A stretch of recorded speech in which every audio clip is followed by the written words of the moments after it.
taong 2022, umakyat ako sa entablado ni Marcos Jr. Bakit? Talagang po, una-una, gaya ni Super Ate to the President ay ni Marcos, naniwala ko na bihira ang binigyan ng pangalawang pagkakataon ng Panginoon para linisin ang pangalan ng pamilya. Ang buong akala ko, bago mawala ang mga anak ni Marcos Sr., babaguhin nila ang imahen ng kanilang pangalan na nasira dahil sa korupsyon, dahil sa maging gahaman sa kapangyarihan, dahil sa pag-abuso ng karapatang pagtao. Kung tiwala ako nung ako'y nagbanggit, suportado ko ang buhay na Marcos, ngunit hindi ang patay na Marcos.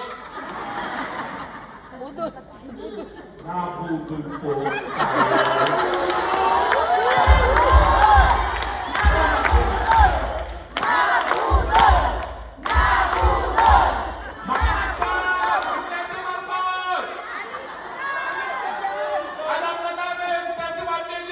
binudol mo kami!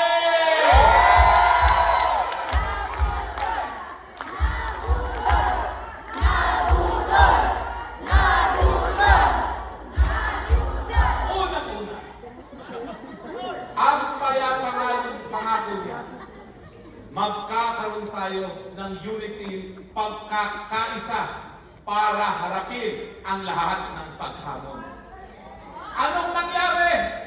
Wala pang isang taon, nagnais ng magpasasa sa pwesto, pinagpilit na susunod sa pwesto ang kanyang pinsan na tambaluslos, tinanggalan ng budget yung nagpanalo sa kanyang Inday Sara Duterte.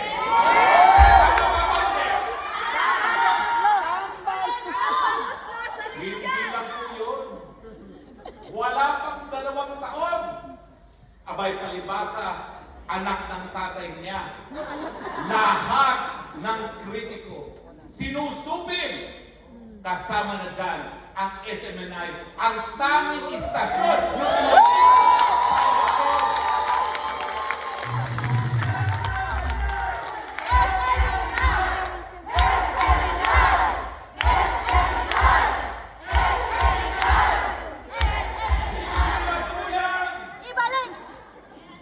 nangako pa siya dahil meron tayong pagkakaisa, ibababa ko ang presyo ng bigas sa 20 pesos kada kilo.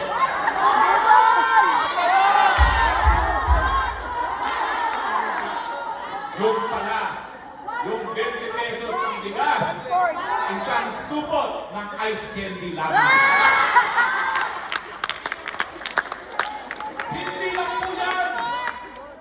Nangako siya ng pagbabago. Yung pala, ang konsepto niya ng pagbabago, nung magnanakaw sa administrasyon ng Marcos Sr., mas malala pa ngayon ang nakawan sa Marcos Jr. Nung panahon ng Marcos Sr., na napakalala ng panunupin sa karapatang pantao, yung pala, mas malala ang gagawin dahil si Marcos Sr. nagdeklara ng martial law na ngayon po pwede ipawalang bisa ng hukuman at ng Kongreso. Pero siya, nag-implement, nagpatupad ng martial law na walang deklarasyon, na walang kahit sino na makakabawi ng martial law na ngayon po umiiral sa Pilipinas. Marcos resign! Marcos resign! Marcos resign! Marcos resign! Marcos resign! Marcos resign! Ng ating mahal na FDRRD, magtino ka dahil sa huli, baka maging kapalaran mo rin ang kapalaran ng iyong ama, sinugi ng bayan! Ano po ngayon ang nangyari sa ating bayan na sabi niya ay kanyang dadalhin sa mas mabuting lugar? Siya po, Mamaya na yan.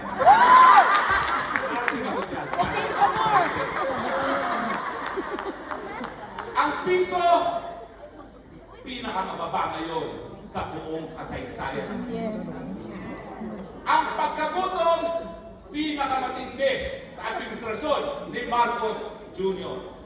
Yes. Ang pagtaas ng presyo ng bilihin, pinakamalala sa kasaysayan ng Pilipinas.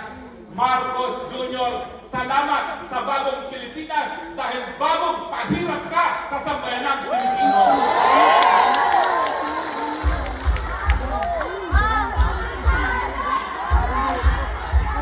Ang dahil ang ginawa ng ama niya, dahil nais magpasasa sa kapangyarihan, ang unang-unang ginawa, palitan ang saligang batas.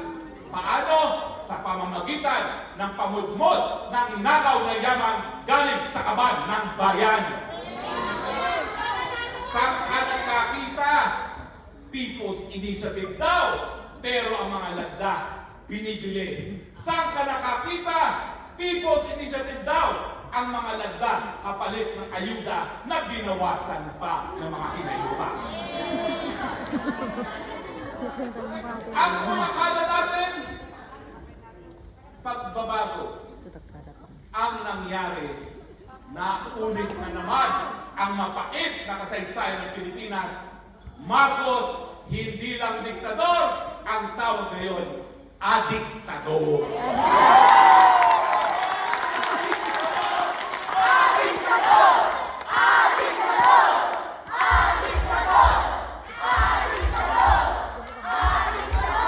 Pero hindi pa sapat sa kanya ang mga kahirap niya sa ating mga kababayan. Dahil marami pa siyang tagong yaman sa Amerika na hindi pa niya nababawi. Dahilan kung bakit meron siyang 371 million civil contempt charge sa hukuman ng Amerika. Dahil ayaw niyang sabihin kung saan ang nakaw na yaman nila sa Amerika para bayaran ang biktima ng mga Marciano. Ayan po, nakipag-alyansa ngayon sa Amerika. Kapalit ang kanyang tagong nakaw na yaman. Binenta ang Pilipinas, kinalagkad ang Pilipinas sa giyera. Tama ba yan? Pinahirapan na, kinakalagkad pa sa giyera, dahilan dahil kung hindi mamamatay sa kagutuman, mamamatay dahil sa giyera ng nuklear. At hindi lang po yan. Hindi lang po yan dahil sa kagustuhan na mabawi ang nakaw na yaman sa Amerika. Yan po ay dahil meron siyang bisyo, wala siya sa tamang pag-iisip, kaya niya tayo kinakalagkad sa gera.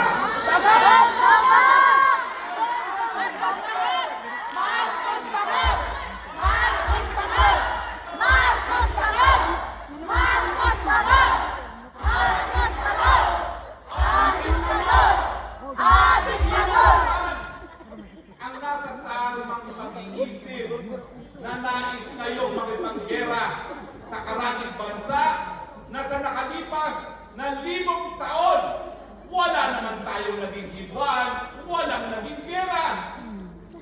Sino ba naman ang nasa tamang pag-iisip na nais makipaggera sa pinakamalaki nating trading partner? Sino ba naman ang nasa tamang pag-iisip na nais makipaggera doon sa bansa na libo-libong mga Pilipino ang naghahanap buhay? Sino ba naman ang nasa tamang pag-iisip na makipaggera doon sa bansa na isa sa pinakamalaking mamuhunan sa Pilipinas? Walang isip! Kaya nga po, ang sigaw natin, transparency. Ngayon meron ng suspecha at paratang na gumagamit ka ng pulburon. Kinakailangan magkaroon ng transparency, aminin, or kasinungalingan, pero hindi mo pwedeng tawa-tawa lamang.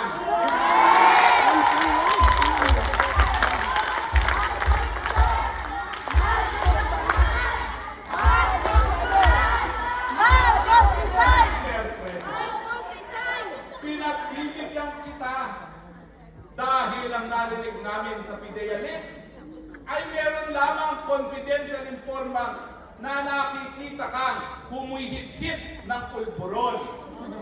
Pero sa batas, kapag merong paratang, dapat inaamin, dapat tinatanggi, hindi dapat tawanan, lalo na kung ikaw ay presidente. Dahil nga kung ikaw ay presidente at ikaw ay bangag, pwedeng ikamatayan na iyong mga sundalo at sibilyan sa gera na wala tayong pakialam.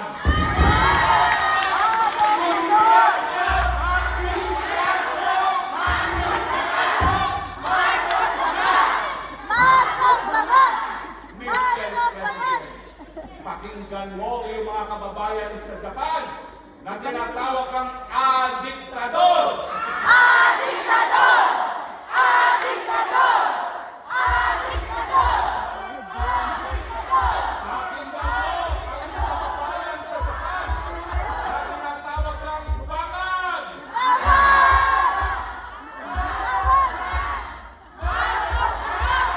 Marcos naman! Marcos naman! Marcos naman! Panahon na, Mr. President, na ikaw ay umamin o tumanggi dahil hindi kami natatawa sa iyong tawa. Tama! Yan po ang ibig sabihin ng transparency. Yan po ay karapatan na nakasaad sa ating saligang batas. Ang karapatan ng taong bayan sa impormasyon na makakapag-apekto sa ating pang-araw-araw na buhay. Mr. President, kung ikaw bangag, nakaka-apekto po sa amin yan dahil baka kami mamatay sa gera na wala naman tayo kinalaman. Accountability. Tama ba po? Na iyong mga kamag-anak, ang iyong mga malalapit sa kaibigan, ang siyang tanging mga negosyante na yumayaman. Tama ba yun? Na gaya ng panahon ng iyong ama Marcos Sr., ang iyong mga cronies ngayon ang nagpapasasa sa iyong gobyerno. Tama ba yun? Di nakamatindi ang kahirapan sa Pilipinas. Wala kayong tigil sa pagpaparty, wala kayong tigil sa pagpapasasa sa kwarta at sa kapangyarihan. Panahon na po para magkaroon kayo ng pananagutan. Yan po ang ibig sabihin ng accountability. Dahil kaming 31 milyones na nagluklok sa iyo sa pwesto, ang inaasahan namin, hindi mauulit ang korupsyon sa iyong administrasyon na ngayon po mukhang mas lantaran pa.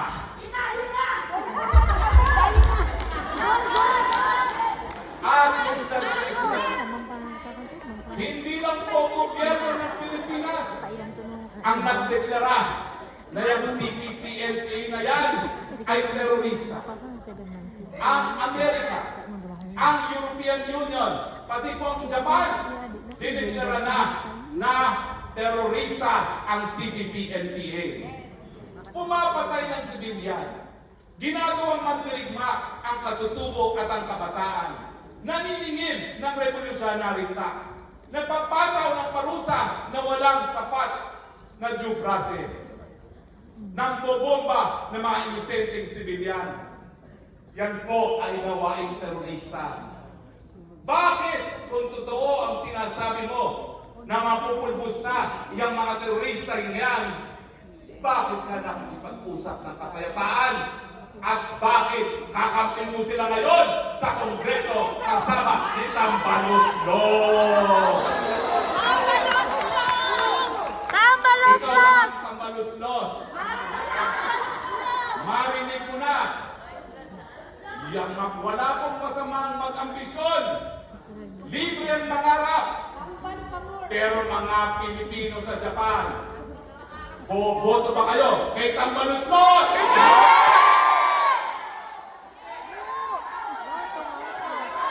Boboto ba kayo sa palit ng ayuda? Boboto ba kayo sa palit ng salapi? Tama po. Pag natuloy sa tayo ulit, Nag-miss na kami. makakamatay na tayo ng lahat. Hindi na kayo mabudol. Sabi ng mahabang buhok doon sa likod.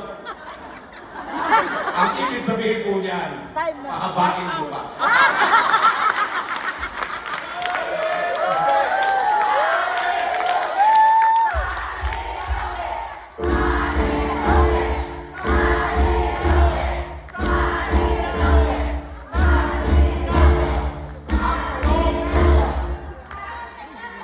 Wala akong diktador na voluntaryong bababa sa pwesto.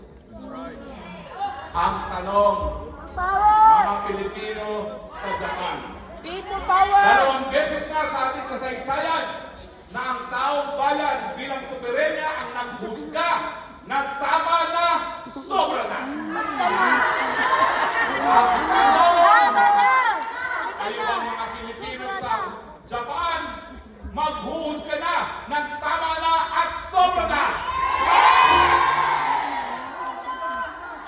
PBBM, pakinggan mo ngayon ang boses ng mga taga-Japan. Tama na! Tama na! Tama na! Sobra na! Tama na! Sobra na! Tama na! Sobra na! Gusto pa ho ang ating panahon at maya-maya po makakasama natin ang ating mahal na Presidente Rodrigo Roa Duterte. Nais ko po kayong pasalamatan dahil alam ko po panahon ng pahinga ang Sabado at alam ko po na mas marami sana kayong ibang ginagawa ngayon. Pero ang presensya niyo po ngayon dito nagpapakita na bagamat nakabalot sa dilim ang Pilipinas, nandyan pa rin ang pag-asa ng liwanag.